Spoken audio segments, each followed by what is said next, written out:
Thank you for joining me for another Urban Talk America discussion. Tea Time. Episode 3 will be about a father passing down some wisdom and knowledge to his son.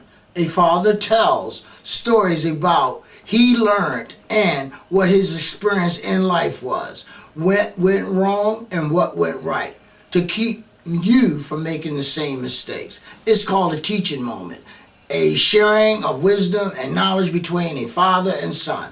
It's like a bag of wisdom in your pocket to be pulled out when you need it. And I still pull mine out right today. It's called a flashback moment of knowledge given.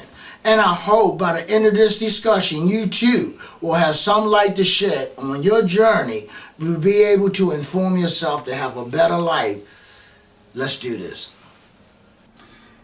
Yes, I think that I'm going to start off tea time just by telling the audience about certain things that I've learned when I was a boy coming up, and certain things that, by me living in the city or urban America, is a little bit different in rural America, because what we're going to talk about is something even happened today when I was a little boy, which is crime.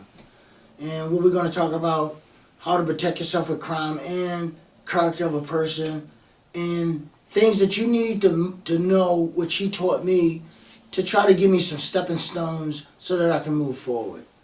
One of the things is that I was about 9, or maybe I was about 8 years old, and we was riding in the car, and we went past a graveyard. And my dad looked at me, and he had this serious look like, hey, do you think everybody in there died from natural causes? So I asked him, and I told him, yeah. I mean, what wouldn't an 8-year-old boy say? Yes. He said, no, I want you to understand there's a lot of fools in it. There's a lot of people that's in the graveyard right today that shouldn't be in it because of bad decisions or doing things that they should not have because of a lack of decisions and a lack of discipline.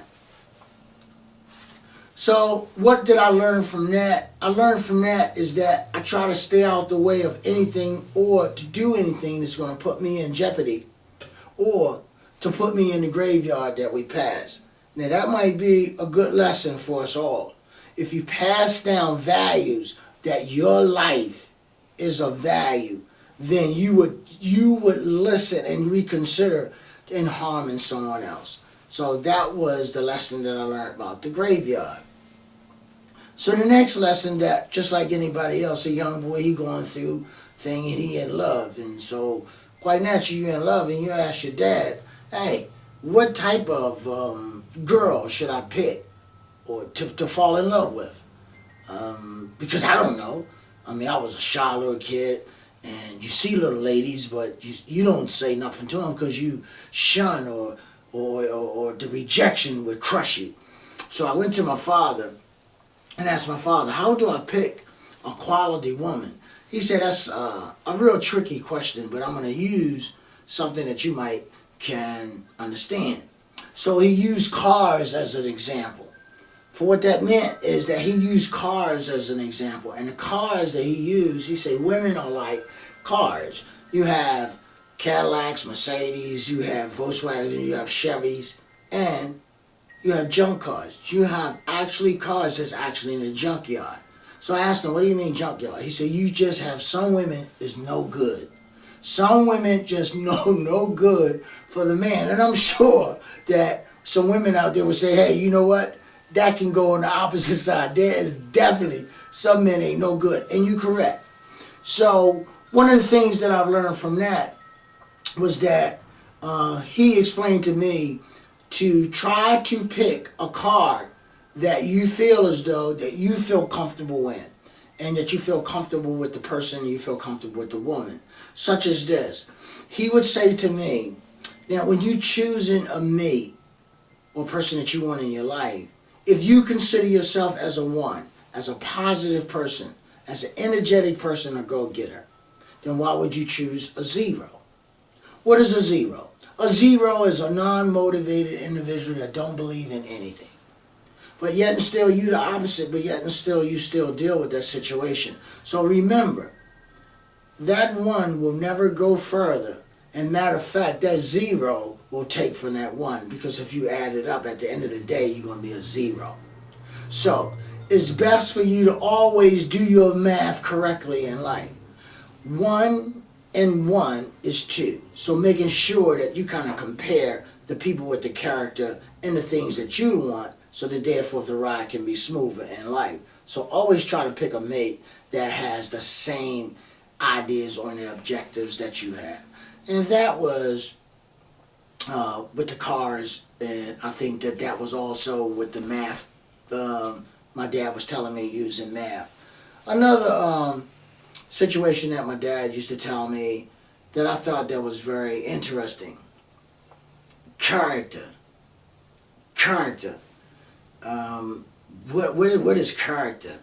Character is what a person believes in. And how do I know that a person get character? That's what I asked him. How do I know? What is a person with character? He said, because their actions will tell you that they have character. Their actions will tell you that they have character? Sure, their actions. See, because my dad, he wasn't a real religious man, not like my mom, because there's other episodes that I've talking about the relationship that I had with my mom, which is real religion. But this is with my dad, not really religion. So, one of the things he was saying character was this: if you go to the good book, which is the Bible, and God clearly tells you to protect one's heart. And that means to protect your heart, because God say we are not made of God, so you can't look in somebody's chest and to see their heart. So, if you can protect your heart, that means you will have control over your feelings. Now, your mind can be 1,000 places. You have 1,000 visions and 1,000 eyes on 1,000 activities that you like to do with your mind. But you remember you only have one heart. So protect that heart and try to make sure that the decisions that you make, that it don't hurt the heart. So I learned that as well. So we're going to move on to some other things that I think is extremely important. Now, what we're going to talk about here is money. Money is extremely important. Now listen, I know we come from the hood, we come from the ghetto, we come from urban America, and sometimes these things are not taught in school. And one of the things that's not taught in school is this: no matter what you do, at the end of the day, you always put a little bit of money aside for you. So if you're selling papers, you got a job, at the end of the day, not only are you going to pay your bills, but even if you get yourself $25, $10, once you put that aside and you get in regiment, that means that this is what you get used to. Not only paying your bills faithfully, but also paying yourself and putting some money aside, because you never can tell when you're going to have a rainy day. And another thing, if you don't look out for yourself and you don't believe in yourself that you can actually get that promotion or you can move forward, then that's going to cause a problem as well. That means there's going to be a lack on your part to go out there and make it happen. So one of the things that my dad used to always say to me, and I hope that you can kind of get this just like I got it. One of the things that my dad would always say to me is that a scared man is never going to accomplish nothing, and a coward is never going to be anything. He's never going to amount to anything. So when you're going through life, don't be afraid. Be adventurous. Shoot your best shot. See, because you're going to have all these people around you and say, hey, you can't do this, you shouldn't do this, I don't know if you should do this. The only person that you need to listen to is your inner self.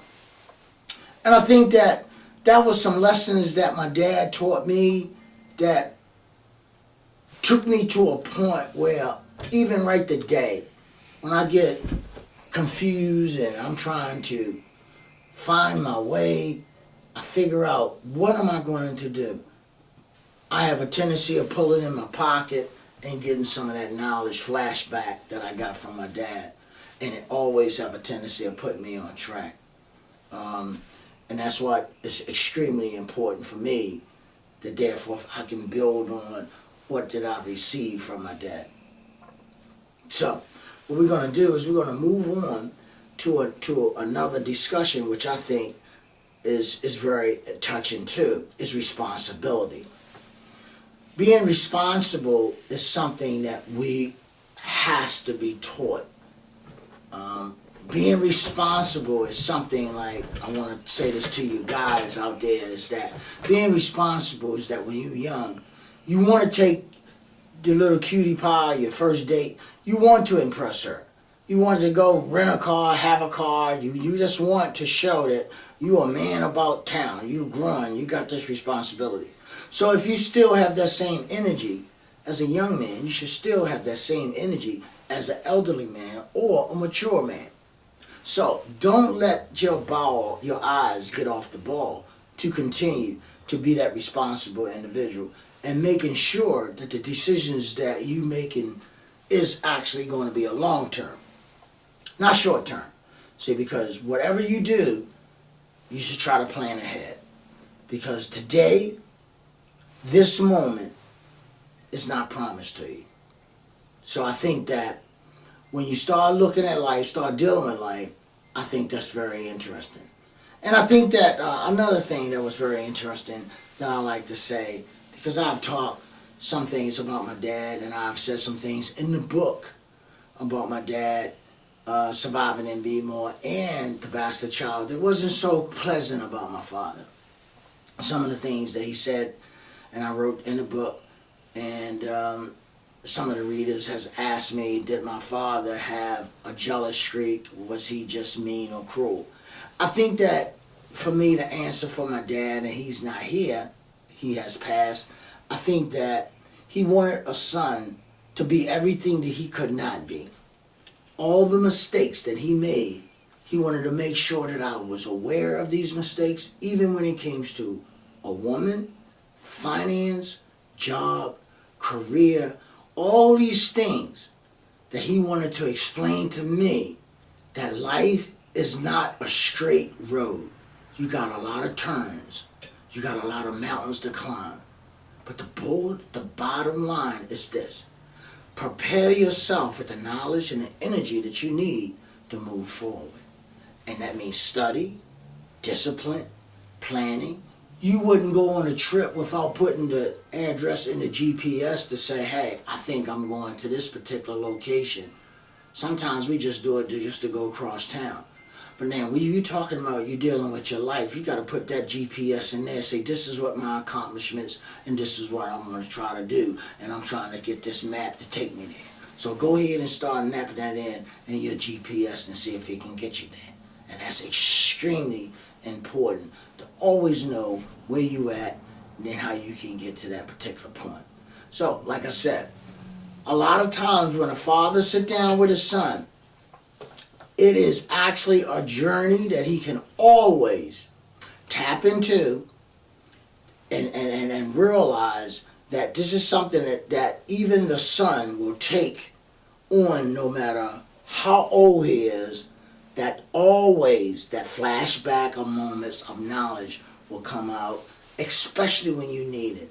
So I can only say this about always be careful, live safe, dream high, and making sure that you achieve everything that you set out to achieve. And it's anything that I can do with the discussions that I have learned, that I can pass it on to you, that you can be a better person and not to go through the wrongs and rights that I have done. And that's why I put it in the book. So that therefore, if you can have a vision, a roadmap, and you can see further. So, I'd like to end this episode of Tea Time and letting you know I have another episode that's coming up about war, combat, and love. This is when I was in the service, the carnage, the killing, and things such as that I want to talk about so you can kind of get a feel what combat is really like. So, to the next time, till we get to episode 4, dealing with war, thank you. And I hope to see you again.